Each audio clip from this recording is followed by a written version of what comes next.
ఉన్న వాళ్ళు ఎవరో కూడా సిల్లీ పాలిటిక్స్ చేయని వాళ్ళు ఎవరైనా సరే చీప్ రాజకీయాలు చేయకూడదు, అది మా నైజం కాదు అనుకున్న బాలశౌరి గారు మా ఆత్మగౌరవాన్ని తాకట్టు పెట్టలేం అని చెప్పి యార్లగడ్డ వెంకట్రావు గారు వీళ్ళిద్దరూ దాస్యం చేయలేక ఆత్మగౌరవాన్ని చంపుకోలేక ఈ రోజున బయటకు వచ్చేశారు వైసీపీ నుంచి. యార్లగడ్డ వెంకట్రావు గారు ఆత్మగౌరవాన్ని నిలబెట్టుకోవడం కోసం ఆయన తెలుగు జాతి ఆత్మగౌరవాన్ని నిలబెట్టిన తెలుగుదేశం పార్టీలో జాయిన్ అయ్యారు. బాలశౌరి గారు ఎన్నిసార్లు, యార్లగడ్డ వెంకట్రావు గారు కూడా చెప్తా ఉన్నారు, ఎన్నిసార్లు మీరు తిట్టు, అపోజిషన్ పార్టీలను తిట్టు, టీడీపీ నాయకులను తిట్టు, జనసేన నాయకులను తిట్టు, వాళ్ళ ఇంట్లో వాళ్ళని తిట్టు అంటే వీళ్ళెవరూ ఒప్పుకోలే. మాట చూడటానికి మెత్తని మనిషి, చాలా సుకుమారంగా మెత్తగా ఉంటారు బాలశౌరి గారు. గొంతు లేచిందా కార్యకర్తలకు ఎలా నిలబడతారనేది మొన్న ఈ మధ్యన మచిలీపట్నంలో చూసాం. నాకు నిజంగా గర్వేస్తుంది. బాలశౌరి గారికి ఎంపీ అభ్యర్థిగా నిలబెట్టి జనసేన ఒక బలమైన నాయకులకి కార్యకర్తలకి చాలా అండగా ఇచ్చిందని. ఇప్పుడు మనకి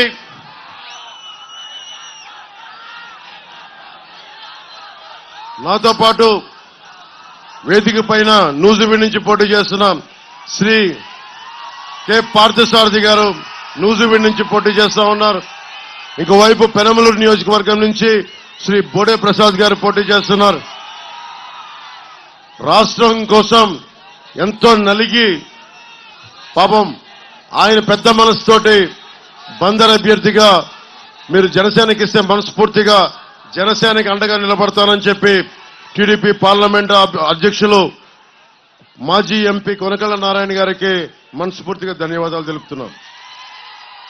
పార్టీ జిల్లా అధ్యక్షులు శ్రీ బండిరెడ్డి రామకృష్ణ గారికి మనస్ఫూర్తిగా నా కృతజ్ఞతలు.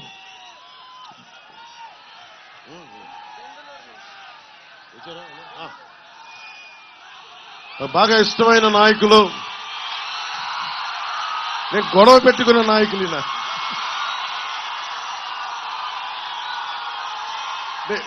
ఎవరు స్నేహితులు అవుతారు? గొడవ పెట్టుకున్న వాళ్ళే స్నేహితులు అవుతారు. అంటే ఈయన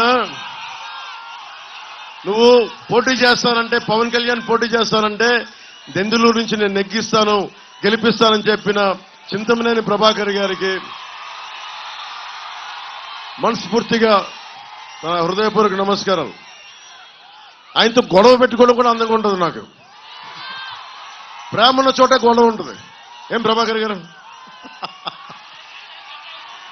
మా ఇద్దరికి సామరస్యం కుదిరింది. అంటే గొడవతో స్టార్ట్ అయిన మైత్రి చాలా బలంగా ఉంటుందని చెప్తారు. గొడవతో స్టార్ట్ అయిన మైత్రి ఏమంటారు?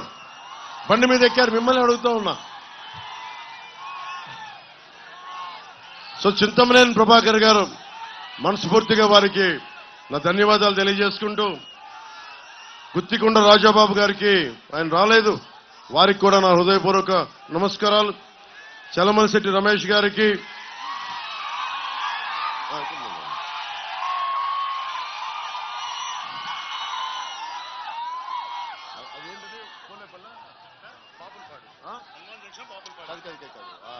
మనం వచ్చిన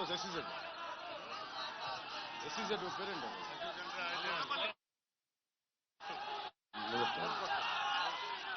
మన ఎస్సీజెడ్ కోసం మీరు రావాలి అని చెప్పి, అదే మన ఎస్సీజెడ్ కోసం, మన మల్లవల్లి ఎస్సీజెడ్ కోసం తెలంగాణ నవాబులు ఇచ్చిన భూముల్ని ఉర్దూ ఒరిజినల్ పత్రాలుండి వాళ్ళకి అన్యాయం జరిగింది.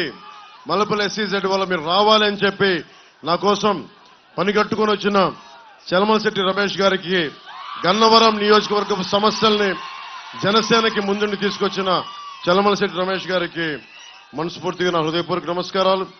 అలాగే BJP incharge Gannavaram incharge doctor Phani గారికి, ముద్రపోయిన వెంకటేశ్వరరావు గారికి, టీడీపీ పరిశీలకులు గన్నవరానికి గరికిపాటి శివ గారికి, జేఎస్పీ ఎలక్షన్ కోఆర్డినేటర్ వారికి కూడా నా హృదయపూర్వక నమస్కారాలు.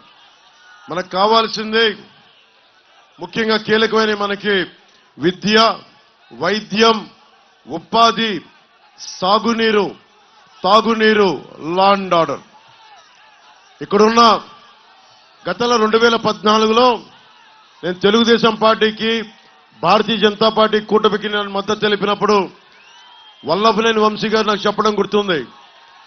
ఎప్పుడు ఓటయ్యని ప్రాంతాల్లో కూడా మీరు చెప్పడం వల్ల నాకు ఓట్లు పడ్డాయి అని చెప్పి మనస్ఫూర్తిగా చెప్పారు.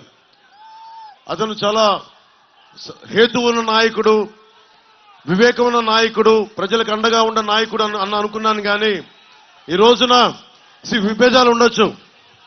నేను చంద్రబాబు గారితో విభేదించాం, చింతమనేని ప్రభాకర్తో విభేదించాం. ఎక్కడా కూడా పాలసీ దాటి వ్యక్తిగతంగా కానీ ఒక్క మాట మాట్లాడాలి. ఆయన కూడా అంతే నాతో మాట్లాడారు, విభేదించాం.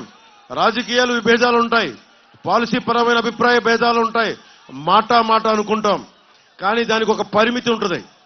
కానీ వల్లభనేని వంశీ గారు నాకు ఇందాక మన యార్లగడ్డ వెంకట్రావు గారు చెప్తా ఉన్నారు, మీరు కూటమికి, ముఖ్యంగా జనసేన మద్దతుదారులకి, జనసేన నాయకులకి, జనసేన వీర మహిళలకి ప్రత్యేకించిన విన్నపం. వల్లభనేని వంశీ గారు చెప్తున్నది నా దృష్టికి వచ్చింది. మీరు ఓటు ఎంపీగా బాలశౌరి గారికి వేసి మనకి గన్నవరం ఎమ్మెల్యే మట్టుకు నాకేయండి అని అడుగుతున్నారని. మీరు అది కూటమిలో అది సమంజసం కాదు. ముఖ్యంగా మనం అందరం గౌరవించే తెలుగుదేశం వ్యవస్థాపక అధ్యక్షులు స్వర్గీయ నందమూరి తారక రామారావు గారు, మీకు తెలుసు ఆయన అంటే నాకు ఎంత ఇష్టమో. ఆయన పాటలు కూడా నేను సినిమాలో పెట్టుకున్నాను. ఆడవారి మాటలకు అర్థాలు వేరులేను. ఆయన సినిమాలకి, ఆయన పాత సినిమాలకి నంత అభిమానం. అలాంటి